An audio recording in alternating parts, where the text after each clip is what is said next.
जगतसिंहपुर जिलार विभिन्न स्थान में महाप्रभुंर बाहुड़ा यात्रा अनुष्ठित हो जगतसिंहपुर जिला बिरिडी ब्लॉक अंतर्गत ध्यानकू जगन्नाथ मंदिर में पवित्र बाहुड़ा यात्रा अनुष्ठित हो जन्मवेदी में 9 दिन लीलाखेला शेष कर गुंडीचा मंदिर रत्नवेदी अभिमुखे यात्रा आरंभ करते महाप्रभु।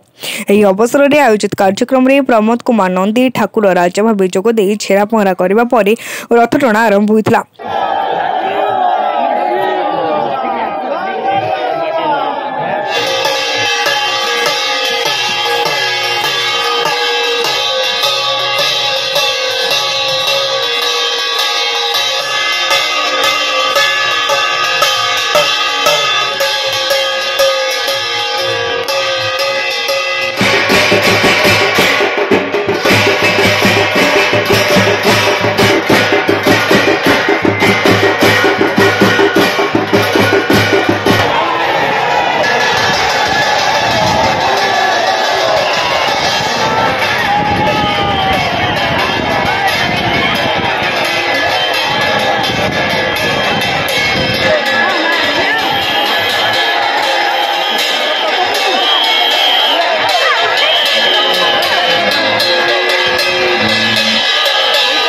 ଏହି ରଥଯାତ୍ରାରେ ଜିଲ୍ଲାର ପ୍ରାୟ 20,000 ଊର୍ଦ୍ଧ୍ୱ ଭକ୍ତ ସାମିଲ ହୋଇଥିଲେ।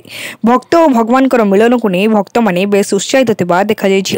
ତେବେ ଶାନ୍ତି ଶୃଙ୍ଖଳା ରକ୍ଷା କରିବା ପାଇଁ ବ୍ୟାପକ ପୋଲିସ ମୁତୟନ କରାଯାଇଥିବାର ଦେଖାଯାଇଥିଲା।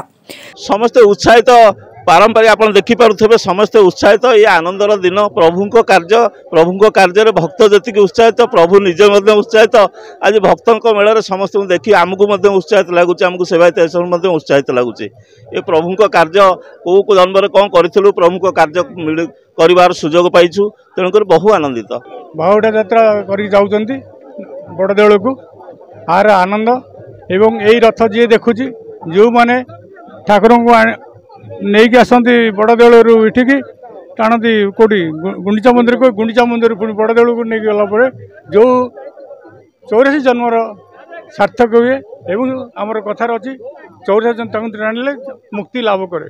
जगतसिंहपुर रीता साहू को रिपोर्ट तीर्थक्षेत्र लाइव।